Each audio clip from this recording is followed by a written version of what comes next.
Hey, Nighthawks. We talked about this at the wellness meeting today, and I just wanted to pass this on to you. If you have any prescriptions that you have to have a copay for, you may want to check out this site, goodrx.com. So I just have been playing around with it a little bit, and I just, picked a medicine. You can type in whatever medicine you're looking at. This was one of the samples they had.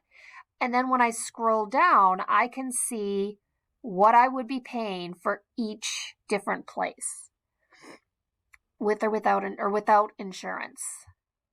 So sometimes you can see it might even be cheaper than what you pay for a copay. So we do know that there are some people that have been saying this is awesome because they check it, and if the price on here is lower than what they would pay for their copay, they use Goodrx when they get their prescriptions. Just something we wanted to pass on to you, Nighthawks.